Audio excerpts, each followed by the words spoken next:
Buenas tardes amigos del Club Cuántico, ¿qué tal? Bienvenidos a esta quinta temporada del programa, siempre desde Radio Universitaria FM. Ya estamos iniciando un nuevo año después de unas merecidas y muy buenas vacaciones. ¿Qué tal, Marco? Hola Ingrid, sí, unas muy merecidas vacaciones, feliz retorno al trabajo, queridos amigos. Nosotros también volvemos a encontrarnos en este su Club Cuántico. Y hoy, bueno, como todos los años vamos a empezar con un tema que poco a poco vamos a ir retomando en programas sucesivos. Y el tema de hoy es la idealización en matemáticas. Tú has estado trabajando bastante en eso también, Mar, con algunos temas relacionados. Y bueno, cuéntanos, Sí, ¿desde cuándo se usa este concepto? ¿A qué se refiere? claro, lo que pasa es que, bueno, la razón de trabajar en esto tiene dos aristas, una arista más filosófica y una arista más práctica desde el punto de vista de la disciplina. Porque una de las características que tiene las matemáticas, y es un hecho muy recurrente, es que representa, en el caso de fenómenos físicos, químicos, etcétera, cuando se hacen modelos, idealizaciones de la realidad. Un argumento que siempre se da son o que son aproximaciones o que son idealizaciones, y hay que entender un poquito el concepto, y este concepto de idealización no es un concepto nuevo tampoco, sino que viene de hace muchos siglos atrás. Claro. Ahora, eso es natural. Imagínate que desde que las matemáticas surgen, estoy hablando, fíjate que del siglo 30 antes de Cristo, el 30 y el 20 antes de Cristo, con los sumerios, los babilonios. Ahí uno tiene referencia de los primeros rasgos o el conocimiento de las primeras cosas que se hicieron en matemáticas. Ellos ya tenían conocimientos matemáticos. Perdón, disculpa que te interrumpa. ¿Cómo inician las matemáticas? Eso es un misterio. Es un misterio. Hay una base, hay naturalmente una base biológica que permite al ser humano desarrollar esta herramienta para establecer relaciones entre las cosas del mundo, y sobre todo en las cuestiones que tienen que ver con el movimiento, etcétera. Las mediciones, etcétera. Está impulsado no solamente por la cuestión biológica, sino que además por la cuestión social. Hay necesidades de medir, de delimitar terrenos, etcétera, y eso hace que esto se transforme en una necesidad. En uno de estos momentos, desconocemos cómo, aparece el concepto de número. Te decía que era 30, 20, el siglo 30, claro, antes de Cristo. 20 antes de Cristo. Aparecen los primeros sistemas numéricos en base 60, por ejemplo, etcétera, y tenían conocimiento de algunos teoremas que hoy día conocemos como el teorema de Pitágoras, pero sin demostración. Era un conocimiento empírico. Mucho tiempo después, ya con los famosos griegos que a mí me gusta tanto nombrar, esto se hace axiomático, principalmente con la geometría, pero antes que eso con Pitágoras, que tenía una visión, además, que era un filósofo, y que además tenía una visión un poco esotérica del mundo. Era una mezcla entre religión y filosofía, su percepción del mundo, que finalmente se llama una percepción enantiológica. Consideraba que los números eran cosas en sí, es decir, eran cosas existentes en el mundo que tenían propiedades casi mágicas, como las entendemos ahora. De hecho, concebía al mundo como una unidad. Este es un proyecto monista. Y el principal concepto es el de armonía. Es como lo que llamaban la armonía de las esferas, que tenía que ver con las mismas relaciones que tienen las notas musicales en los acordes. Hay relaciones matemáticas entre las notas musicales. Bueno, él encontraba que esta armonía además se expresaba en general en la naturaleza. Y por lo tanto, todo aquello que ellos conocían, los números, lo que llamamos nosotros números naturales, el 1 para adelante, no conocían el 0, pero tenían un concepto de eso. Demostraron el famoso teorema de Pitágoras, y tenían conocimiento aparentemente de lo que nosotros hoy día llamamos números irracionales. Por ejemplo, si uno tiene un triángulo rectángulo que tiene lados 1, la hipotenusa, el largo de la hipotenusa es raíz de 2, que no es un número entero, no es un número racional tampoco, sino que es un número diferente. Eso es lo que se llaman números irracionales. Es decir, un número irracional es uno que no se puede escribir de la forma a partido por b, donde a y b son números enteros, siendo b un número distinto de 0. De manera que incluso hay algunas historias famosas en donde dicen que aquel que reveló el secreto de los irracionales fue, además de ser expulsado de esta escuela pitagórica, fue asesinado. No sabemos si eso es cierto, parece que lo tiraron al agua o murió en condiciones no muy buenas. Pero el punto es que las matemáticas comienzan a desarrollarse ya de una forma axiomática desde ahí sobre todo con la geometría. Entonces con Euclides comienza a nacer este sistema de axiomas que te permiten construir la geometría más adelante a partir de un conjunto de premisas básicas. Pero fíjate que prácticamente todas las demostraciones que se hacen de ahí para adelante se hacen usando la geometría de Euclides, que es una geometría que se llama de regla y compás.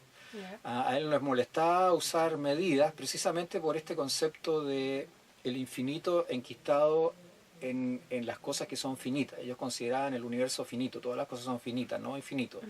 Y para calcular, por ejemplo, raíz de 2 como longitud de la hipotenusa del triángulo rectángulo del lado 1, tú tienes que introducir un número que puedes aproximar, hoy día lo sabemos, por sucesiones de números racionales.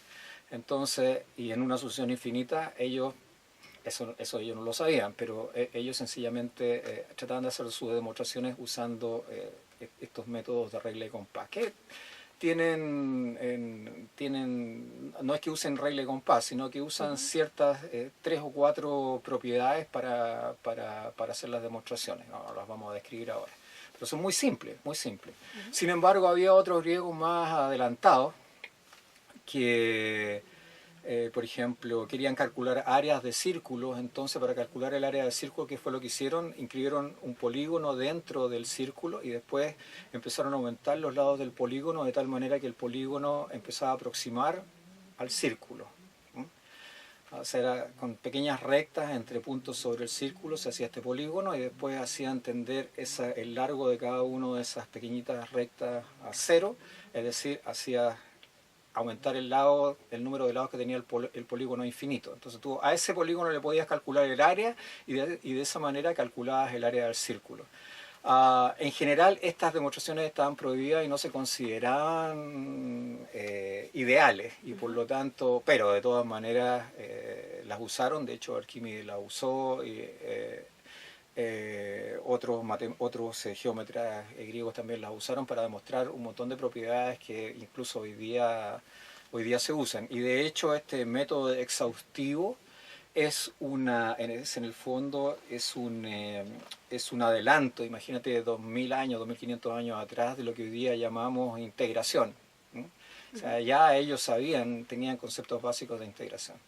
Así que el número ha sido, para describir la naturaleza y para cuestiones prácticas, los números, las matemáticas y la geometría han sido un elemento indispensable para el ser humano. Marco, nos comentabas que había una visión en estos primeros años que se empezó a trabajar con las matemáticas sobre que las mismas matemáticas y los números eran existentes, eran una cosa en sí. Cuéntanos cómo evolucionó un poco esa idea. Bueno, yo creo que lo más importante aquí es que independiente de las ideas religiosas o filosóficas que uno tenga, finalmente las matemáticas se van abriendo camino por una cuestión de racionalidad y necesidad. Es decir, estaba claro que en el cálculo de las áreas hacer uso solamente de la geometría euclidiana en los términos en que estaba planteada con estas demostraciones de regla y compás era absolutamente inoficiosa para hacer las demostraciones. Es decir, hay cosas que se podían demostrar con regla y compás. Sin embargo, con el tiempo hubo problemas abiertos muchos años, por ejemplo, que se plantearon como la cuadratura del círculo, es decir, la trisección del ángulo, se devanaron la cabeza tratando de demostrarlas con regla de compás y después de muchos siglos se dieron cuenta, aparecieron nuevas ramas de la matemática y se demostró matemáticamente que era imposible demostrar con esas reglas a las cuales yo estoy haciendo referencia esos problemas. No era posible atacarlos, sí era posible atacarlos en algunos casos con otros mecanismos sacados de las mismas matemáticas. Pero si tú te quedabas con ese conjunto de axiomas y con ese conjunto de técnicas, jamás los ibas a demostrar. Insisto, y eso es una demostración. Tú puedes demostrar que eso no se puede hacer con esas 3 o 4 reglas que te había dado Euclides. Eso hace ya una tremenda diferencia y se abre todo este camino a las matemáticas, por ejemplo, al método exhaustivo y a esto que empiezan a aparecer los infinitos, el concepto de continuo, que la cosa no es finita, sino que tiene un andar bastante más pausado y bastante más suave, etcétera, que hay un infinito al cual se llega, cosas que eran muy molestas para los antiguos. Ahora, esto quedó en veremos durante mucho tiempo, desde prácticamente una vez que desaparece, bueno, prácticamente toda la Edad Media hasta la Edad Media tardía, desaparece más o menos porque, bueno, es bien conocido, ¿no es cierto?, que la filosofía, que era la que más importaba en ese momento, que las ciencias se empiezan a desgranar de ahí, empiezan a salir de ahí, estaba dedicada ya a otros asuntos, que eran asuntos teológicos, por lo menos en Occidente, y a la confirmación del dogma, más que a la cuestión científica y más que a la cuestión matemática, a pesar de que las matemáticas tenían menos problemas desde el punto de vista ideológico, te diría, o filosófico, para sobrevivir. Llegando al Renacimiento, ¿no es cierto?, apareció bien, pero ya estamos hablando con Copérnico, etcétera, aparece Buenaventura, aparece Cavalieri, uno de los matemáticos italianos más famosos, que habla de la teoría de los indivisibles y que empieza a acercarse a lo que hoy día entendemos como límites, cálculo diferencial, cálculo integral, etcétera. O sea, los primeros rasgos ya están bosquejados ahí. Esto se va a abrir mucho después con Newton, ¿no es cierto? Y cuando ya con el advenimiento del geocentrismo, del heliocentrismo, perdón, en oposición al geocentrismo de Ptolomeo, que dominó durante tantos años la realidad del mundo, occidental por lo menos.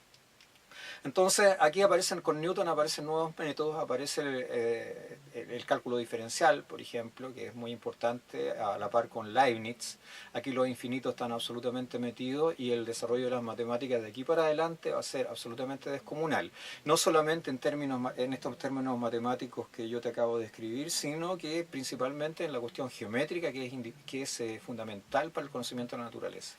¿Cómo se da en los inicios, o en ese tiempo, perdón, la interacción entre las matemáticas y otras ciencias? Es que la principal interacción es con la física. Newton era un físico y un matemático, y él idea el cálculo infinitesimal, o sea, lo crea, lo construye precisamente para resolver problemas que tenían que ver con su trabajo. Ahora, si bien uno mira los principios de Newton, en donde va a dar cuenta de prácticamente toda la mecánica de Newton, se da cuenta que la demostración ya es una cosa que está instalada. O sea, tú ya no solamente tienes que elucubrar modelos matemáticos o hacer proposiciones matemáticas, sino que además tienes que demostrarlas. Ese es el principio básico de las matemáticas, sino que además él construye este aparataje para describir los fenómenos físicos, haciendo ciertas definiciones, partiendo de ciertos axiomas, etc. Y considera la geometría como uno de los referentes principales para hacer sus demostraciones. Las demostraciones del principio de Newton son diferentes, si uno lee el libro, que es descomunal, son diferentes de las demostraciones que nosotros hacemos hoy día respecto de la mecánica, que son tremendamente ocurrentes. El tipo realmente era genial en su elaboración racional de cómo demostrar los teoremas o las proposiciones que él postulaba. Eso ya hace una diferencia significativa. Él hace un conjunto de proposiciones, y esto tiene que ver un poquito con las idealizaciones. Generalmente cuando un científico hoy día en cualquier área del conocimiento está estudiando un problema, lo que tiene que hacer es tratar de reducirlo, a pesar de que se le va a acusar de reduccionista, algunos nos acusan de reduccionista, pero eso es una cosa inevitable. Tiene que reducirlo a la mínima cantidad de variables que le permitan manejar el problema. Eso significa que la realidad tú en algún sentido la fragmentas, inevitablemente, y dejas algunas cosas afuera. Por ejemplo, la ley de inercia postulada por Newton dice que si un objeto, ¿no es cierto?, se mueve en el vacío y no se le ha impuesto, no está sometido a ninguna interacción con otro objeto, se va seguir moviendo, para tener un movimiento rectilíneo uniforme una vez que se le dio el impulso. Sin embargo, eso en la naturaleza no existe. Sabemos que el vacío cuántico, el espacio está plagado de campos y de interacciones que pueden ser muy tenues, pero que indefectiblemente son interacciones, y por lo tanto que ese concepto de inercia newtoniano en realidad es falso, pero que desde el punto de vista de una aproximación, es decir, entrega buenos resultados. O sea, es casi como si fuera eso. Bueno, la ciencia está plagado de esto. Tú tienes que dejar algunos elementos fuera para poder describir la naturaleza. Si tú recibieras toda la información de la naturaleza de una vez y consideraras todas las variables, sencillamente te sería imposible describirla. De hecho, entiendo que hay enfermedades cerebrales, mentales, que impiden fragmentarla, o por lo menos hacen que el sujeto le cueste fragmentarla, y eso le hace muy difícil interactuar o interaccionar con el medio. Bueno, esto es un poco eso. La ciencia se basa un poquito en eso. Marco, ya nos hablabas un poco sobre las demostraciones matemáticas, y entre los grandes hitos de esta ciencia hemos podido notar que algunos de ellos han tardado décadas en poder... No solo décadas, milenios. En poder probarse después de haber sido planteados. ¿Eso es lo más habitual o hay algunos que se han podido demostrar más pronto? ¿Y a qué se debe No, esto? es habitual, es que depende también de la rama de la ciencia. Consideremos que la ciencia, tal cual la conocemos, también es un fenómeno reciente, no es un fenómeno que se extienda desde los babilonios hasta ahora. Pero la estructura que tiene la ciencia es una estructura reciente, yo diría que no de Galileo hacia adelante. Galileo da los primeros pasos. Considera que las matemáticas son un elemento fundamental. Él cree que la naturaleza está escrita en el lenguaje de las matemáticas, lo cual en algún sentido es una noción platónica del mundo. ¿Ya? O sea, Platón consideraba que las ideas eran cosas en sí, es decir, era un realista extremo, lo que hoy día se llama un realista extremo, lo que hoy día se llama un idealista, en el sentido de las ideas. Uh-huh. Y en alguna medida Galileo expresa eso también, diciendo que el universo está escrito en un lenguaje matemático. Más bien nosotros describimos el mundo matemáticamente para poder entenderlo y aprenderlo. Pero hay una tensión grande entre los descubrimientos. Por ejemplo, todo esto que te hablé yo, estos grandes problemas que tenían que ver con la geometría euclidiana, con los axiomas de Euclides, etcétera, y que se te imponían ciertas condiciones para hacer las demostraciones matemáticas, impidió que muchas cosas se demostraran por esa vía, sencillamente porque no se podían demostrar. Mucha gente insistía, al final las demostraciones eran todas erróneas. Uh-huh. Y hubo que esperar hasta que Évariste Galois, ¿no es cierto?, desarrolla una teoría completa matemática muy interesante para verificar que efectivamente con esos mecanismos, estoy hablando de miles de años, con esas herramientas, a través de esos mecanismos era imposible hacer las demostraciones. No es que no fuera posible demostrar algunas cosas, pero esas técnicas y esas estrategias eran fútiles para lograr los objetivos que uno se planteaba. Esa es una cuestión que es tremendamente importante, y con eso te quiero decir que las matemáticas, como todas las ramas de la ciencia hoy día, inevitablemente también están influidas por prejuicios que pueden impactar en los descubrimientos que tú recibas. Más adelante, ya no con tanto tiempo, hay cosas que se postularon o que se han conjeturado y que tú has tenido que esperar 200, 300 años o 100 años o 75 años, como el caso de la condensación bosónica de Bose-Einstein, para demostrarla, a pesar de que la demostración experimental, la verificación experimental, no es la verificación experimental de lo que se conjeturó originalmente, sino que es de algo muy parecido. Pero la teoría original, que es una teoría matemática en el fondo, te sirvió de guía para hacer los experimentos después y para verificar lo que se verificó.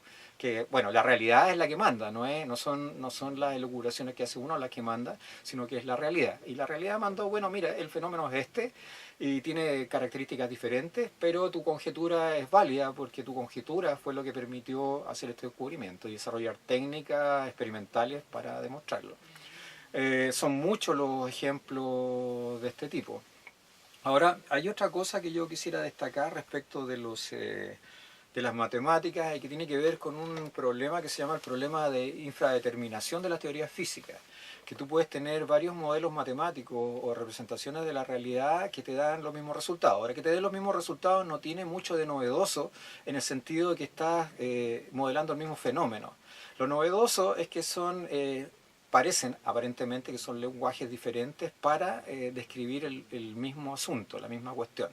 De repente esos dos métodos que parecen divergentes no son tan divergentes si uno hace establece las conexiones que existen entre los dos modelos desde el punto de vista matemático. O sea, puedes pasarte de un modelo matemático al otro, lo cual es bastante razonable si es que están describiendo la misma cosa. Eventualmente podría pasar que eso no fuese así, fueran absolutamente incompatibles, pero te dan un buen resultado. Pero todo lo más importante cuando estás haciendo eso, en realidad son las conjeturas que tú haces.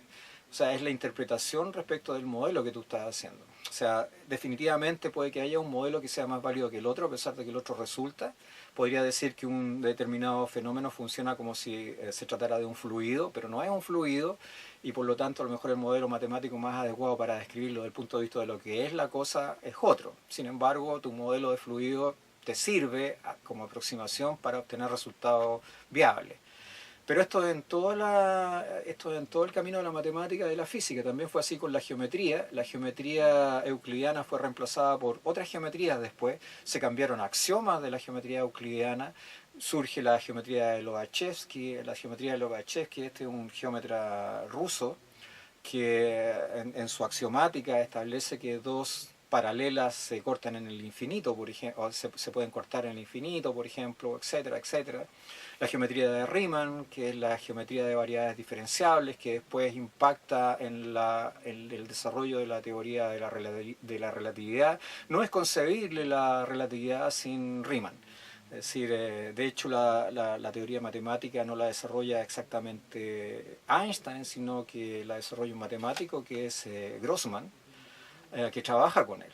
O sea, toda esa maravilloso conjunto de ecuaciones, de torsiones, etcétera, fueron desarrolladas más por el matemático que por el físico, que obviamente tiene una gran intuición física. Otros conceptos, por ejemplo, la misma teoría de Newton. La teoría de Newton es una teoría que se llama no local, porque supone que las fuerzas se transmiten en forma instantánea entre un punto y otro, lo cual incluso para Newton era un gran problema. O sea, él entendía que ahí había algo raro. Newton creía que la luz incluso era en corpúsculo, lo cual era una muy buena intuición. Entonces él en alguna parte anotó en sus principios que en realidad no le gustaba mucho la idea de la no localidad, pero esperaba que otros pudiesen dilucidar el enigma que había detrás de eso.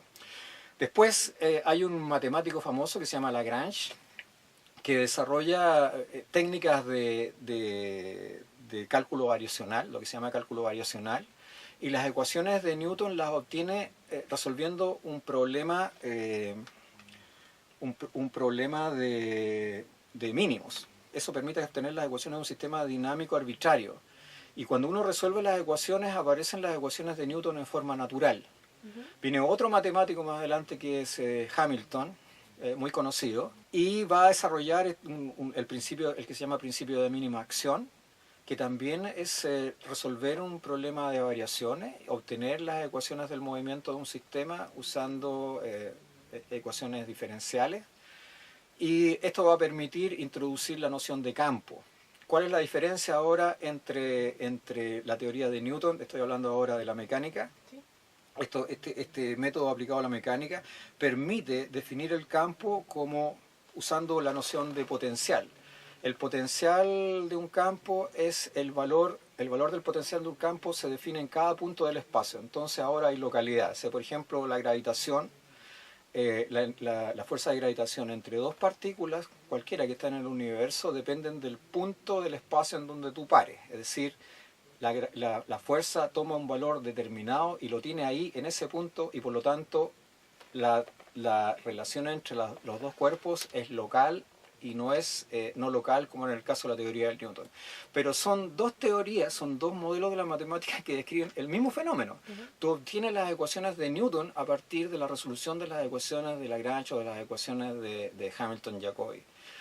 Pero es el mismo problema, es la misma mecánica, pero son dos percepciones del mundo diferentes. O sea, ahí hay dos presupuestos básicos y dos interpretaciones que son diametralmente opuestas. Una es una teoría local y la otra es una teoría no local. ¿Con cuál nos quedamos?